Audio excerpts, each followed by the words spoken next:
After the feedback from my Sonic Frontiers videos, I've decided that this is going to be my style of video from now on. It's still a good while before the Frontiers DLC drops, so we're going to do the same thing as before, but this time in Sonic Unleashed. This footage was taken from my live streams. You can find my streams over at twitch.tv/Snackpigeon with a 1 and a 0. The rules for this challenge are simple. Sonic's Hedgehog and Werehog skills must remain at level 1 for the entirety of the run. I'm also setting myself another goal, which is that every stage has to be completed with an A or an S rank. It's hardly a challenge if you just accept any old rank you get. I'm also giving myself a limited tech selection since I think abusing M speed or major skips would take a lot of the challenge away. Are we clear? Good. Let's get started.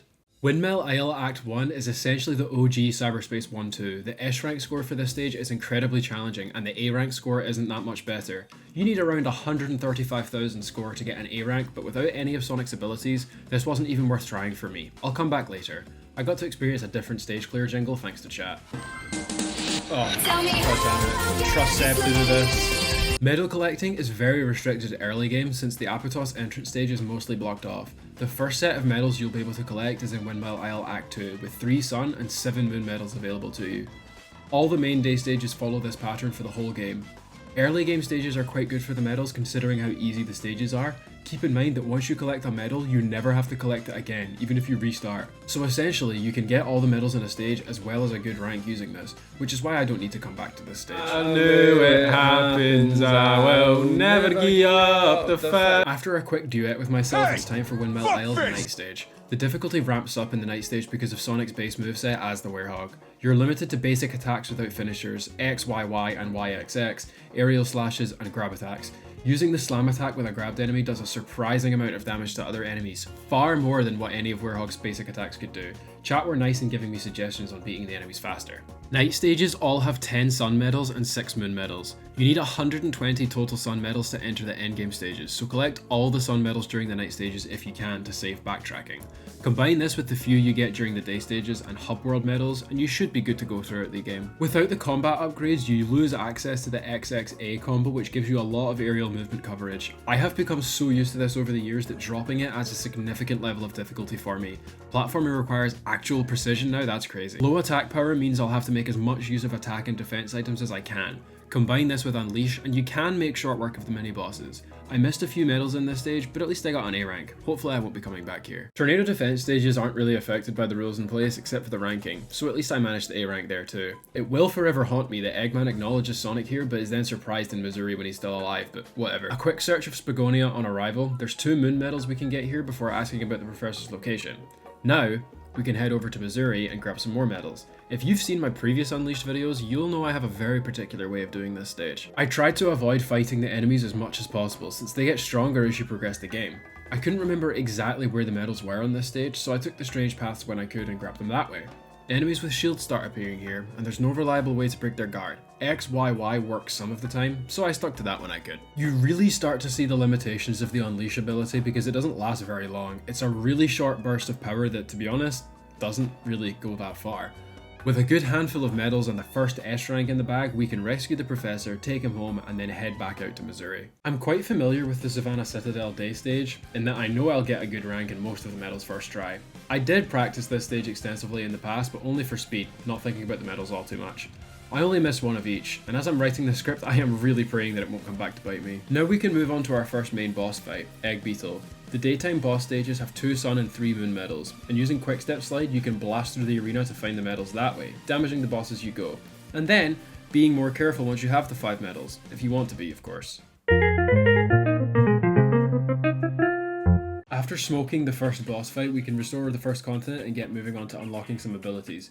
With the hub worlds opened up a bit more, there's a few extra medals available in Spagonia and Apotos, but I haven't quite remembered the Apotos medals yet. Let's see how long it takes for me to remember. The next stage on the list is Rooftop Run Night. This stage has quite easy medals but a lot of platforming. Thankfully this is mostly vertical, so the lack of moves doesn't really change too much. The scaling of enemy strength is getting a lot more noticeable. It sounds contradictory, but when it's possible you should group up as many enemies as you can and take them out in one go. Sonic's damage may not be great, but his area of effect abilities are okay, so you need to make use of this.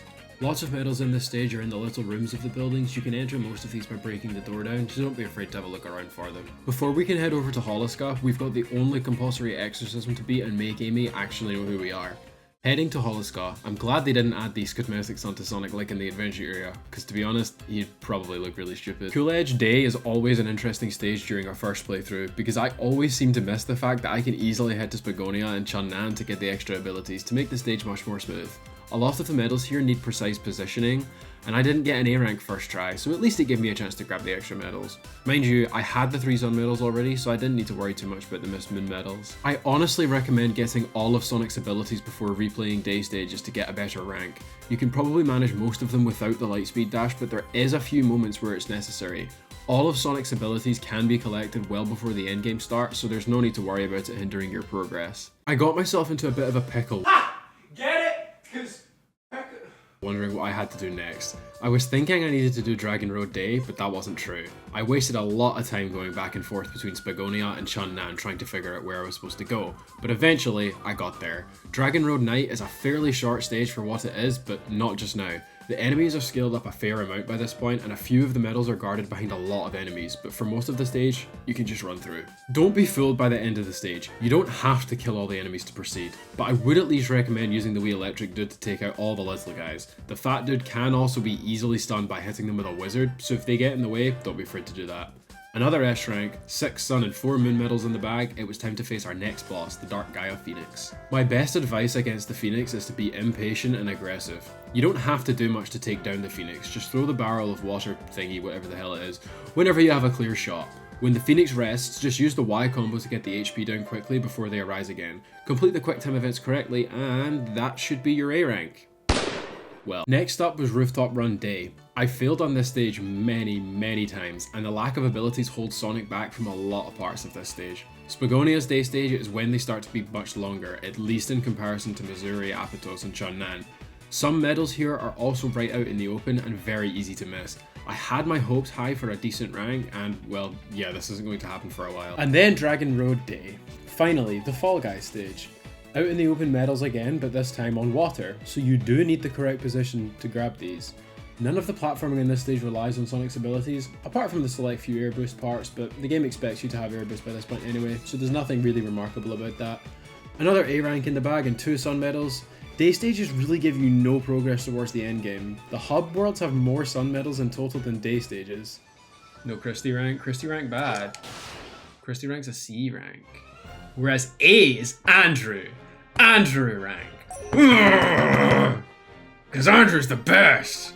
Until you got up to S, in which case Andrew's no longer the best, and then it's Sean. Snack begins with an S. Who the fuck is Sean? Though the boss fight is ready, at least I thought it was, I decided to ignore my previous advice and try and grab the A rank in Rooftop Run. Since I'm not worried about the medals as much, well, except one. Okay, now that I have all the medals, I can pretty much be ruthless and mad dash straight to the end. As long as I minimize how much damage I take, the A rank should be fine, right? Oh, brother, this guy stinks! Okay, now that the professor has told us what to do, we can take on the next boss, Egg Devil Ray. The Devil Ray is quite an awkward boss to fight since the perspective changes quite a bit, and this can throw off where you think you are in the arena. It will probably cause you to miss some medals. It's also more difficult to try and boost into the boss. You're better off just going for a homing attack. Grabbing that cheeky medal at the end, we've got another boss ticked off. Cool Edge Night is really silly since it's the only mainline stage affected by a slippery terrain. Because of how much the enemies have scaled up, you really need to make use of using the enemies against each other to deal more damage. Gathering up the medals is fairly straightforward, but when you reach the end and have to face the healing wizards, while basically dealing no damage with your standard attacks, yeah, you have no choice, you need to Hulk smash them off of each other. And then we are right into the halfway point of the game, the Dark Moray fight. Sonic's moveset also limits his mobility, so when you freeze the Moray in certain positions, you've completely thrown away your ability to hit it. You can get lucky and actually be able to stand on its back once it's frozen, and you pretty much have to bank on this happening to kill it in enough time. To make it easier to take out the final phase, go for its head first, as it's the most difficult to hit. The attacks get stronger and more difficult to use against it as the fight goes on, so if you get the head out first, the rest is a breeze. But the strategy didn't pay off at first and I missed the A rank. Probably not by much, but it's on my list to come back to. Now that the Professor has moved over to Shamar, we have open access to most of the world, which opens up a wide range of paths we can take. I have a preferred method I like to do from here on out, so I'll explain it as I go, But first up is Arid Sands Day. You can access the stage once you get the Lightspeed Dash ability in Shamar. As per, we take the time to collect a reasonable amount of medals in the first attempt. The stages are going to be far more difficult from here on out, especially in Shamar. Taking the fast routes results in a fair amount of medals, and there is an achievement on Arid Sands Day to beat the stage in 2 minute 35. I hate to tell you, but that time doesn't automatically mean you'll get a good rank. I've got no need to worry about moon medals from here on out, since I'm already level 6, so the night stages are priceless for sun medals. I don't necessarily need to worry about the day stages anymore, since there's only 3 medals a stage. Exploring the hub worlds is probably more valuable. After another attempt of Arid Sands, we've got the A rank, which I was apparently seconds away from on the first try. Before progressing any further, I want to return to previous stages that I got a low rank on, so that begins with Dark Gaia Phoenix. Keeping in mind most of the tips from before, your score will stay at 0 for the entirety of the battle, so you'll only gain points in the results screen through your time taken and ring count. Werehog doesn't lose rings upon taking damage, but you will need them to recover health, so save the rings until the final phase if you're prone to taking damage a lot. And with that, we grab the S rank. So next up is Windmill Isle Act 1, the very first stage of the game. The S rank for this stage is quite tough, but thankfully that's not our goal, it's just a bonus. When you have all of Sonic's abilities unlocked, the A rank is a breeze.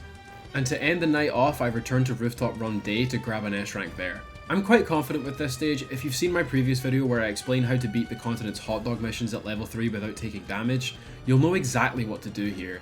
I've done this stage far too much in my time, so even at level 1, it was a new challenge, but still the same stage at the end of the day. A sub 4 minute run is a pretty much guaranteed S rank, so long as you don't use any major skips. The next day starts off with returning to Holoska for the boss fight. This boss is difficult to get a high rank on since your time to attack the moray while it's frozen is limited. If you stand near the boss, it will do a slam attack.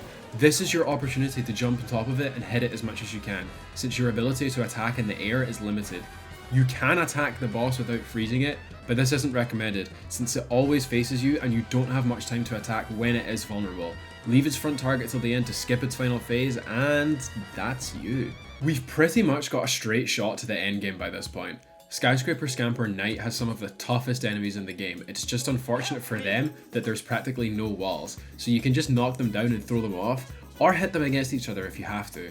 The same can be said for Sonic, however, as the brutes can also knock him down with the Shockwave Slam, and then the Shockwave itself can knock him off. The brutes will also completely break the shield, so there's no point guarding either.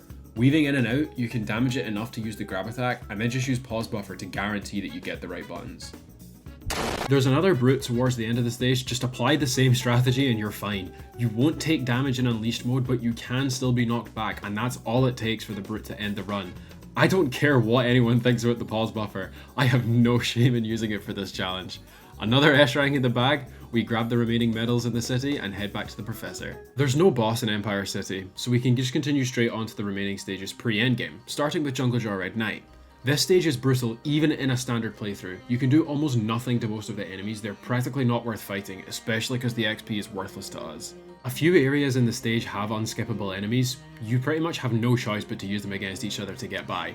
I somehow know exactly where all the medals are in this stage. Yeah, I'm pretty sure I still missed one. The final area has a brute that while it can't hit you off any ledges, it can completely mess you up since your shield can't do anything. I still think I was being a bit overdramatic about it though. These are actual boss fights. This is not a mini boss, this is an actual like final boss. This is the hardest boss in the game. Wait, I don't have to kill him! What am I doing? I don't actually have to kill him. Never mind. Oh, what? Brody's Bond, what? So, with the hardest boss of the game just vanishing, we can grab the last few medals, another A rank, and head back to Empire City. As I mentioned earlier, I only have to worry about sun medals moving forward. There's only 3 in day stages, so they wouldn't really make much of a difference either. The general rule is that if you get as many as you can at night and grab them all in the hub worlds, you should be able to freely blast through the day stages.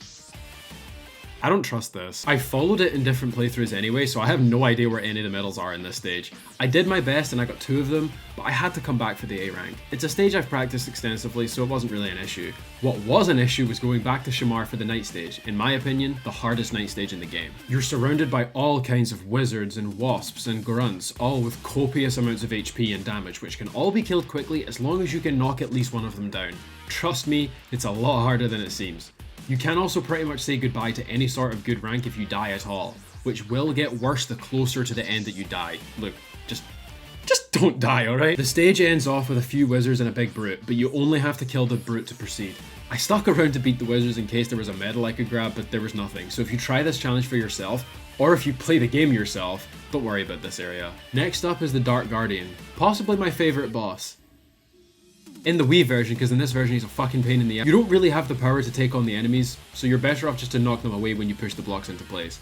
You want to get all the blocks towards the Guardian side of the arena and push them all in at the same time so you can avoid the later phases. You have no choice but to knock the Guardian down to push the blocks into place. You don't need to deal very much damage to knock him down. I wasn't successful in an A rank on the first attempt, so I hopped back in, did the strategy properly, Sonic reveals he's friends with little girls, what the fuck? And then we've got a high enough rank to move on. Except, we don't have enough medals. We're 6 sun medals short of being able to continue. So I hit up the hub worlds that I didn't really explore from early game to get the ones I need. 1, 2, 3, 4, 5, 6, and that's us. The end game begins with Jungle Joyride Day. Medals no longer matter, so it's just a race to the finish from here on out. Like most of the day stages, you should get a good rank if you finish in a reasonable amount of time without any deaths, which looked like it was going to happen until I tripped on a fucking pebble and threw everything off. Adabat Day Act 1 is possibly my favourite stage in the game, and in my opinion, out of the mainline day stages is the hardest. It's really satisfying to do this stage well, but it's very difficult when Twitch chat starts to get cranky. I pulled off a couple tricks that I can't normally do, which was nice, and then, yeah, I guess you can see how that run ended up. A few attempts later, and that's another S rank copped and in the bag. We can get onto Egg Lancer. One line I said set off the entire Twitch chat, and they were in shambles the rest of the stream. I couldn't believe it when I went to America and had American lemonade and it wasn't fizzy. I genuinely could not believe it. I cried and pissed and shit myself. Like, I could not believe it. There isn't really much to say about Egg Lancer. You can quick step slide on the wall to skip a certain segment, but just don't jump when you're on the wall because it's an instant death. With Egg Lancer out of the way, we can head back to Shamar to meet Tails and then head to Eggman Land. Chat were not happy with my opinions during the flight there, but other than that, there's nothing interesting about this stage, apart from the fact that I got an A rank. Eggman Land was much easier than I had thought it was going to be. Sonic segments were nothing to write home about, but the Werehog sections were, since the platforming was harder without the XXA, and the enemies are at their peak strength. The biggest pain was the ventilator room and all the little flying goobers, with air movement being very limited as well as combos. It takes a long time to beat these guys, as well as the fan on the ground pretty much hurting every time I go back down. After that, there was a room with a big brute, and then a room with 2 big brutes.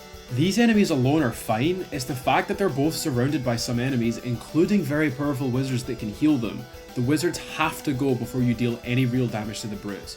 I did eventually notice, well no, chat eventually noticed, that the brutes were damaging each other when they were doing their shockwave attacks, so when I had the chance, I used the finisher on one and took the other one down using Unleash. Somehow pulling an A rank on this stage after failing as many times as I did, the final boss begins. To beat the Egg Dragoon, you need to take his HP down low and complete a series of quick time events. Twice. This proved incredibly hard, with the limited damage you deal and the limited chances you have to actually hit him. Too much time passes for you to be able to get a good rank. Since you have to do the Egg Dragoon and Dark Gaia in one go for the first time, I had no choice but to accept the B rank for now.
Dark Gaia's first phase is a massive pain as you progress through it. Controlling Gaia Colossus is a bit janky at times, but you do have enough HP to cover mistakes along the way, as well as guarding the laser blast. When you switch to Sonic, the stages are really short but really difficult, and one mistake will probably cause you to run out of time. The third one is definitely the most difficult. When you finally manage all of the first 3 phases, Dark Gaia becomes Perfect Dark Gaia and Sonic becomes Supersonic, entering the final moments of the whole game. Make sure Supersonic has collected enough rings to fill his HP bar completely. From the point you reach the shield, you have about 2 minutes to break it before Dark Gaia kills Chip.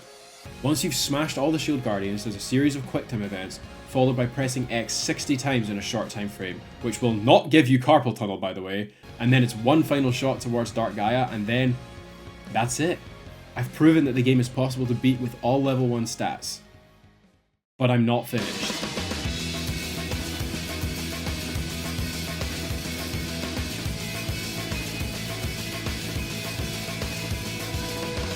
Turns out I was wrong about the Egg Devil Ray. Boosting into it deals a hefty chunk of damage, but it will break the current attack phase and move on to the next one. If it's a pretty easy attack pattern, make the most of it and use homing attacks as much as you can and then boost to it towards the end. If the attack pattern is more difficult, boost into it as soon as you can get the opening.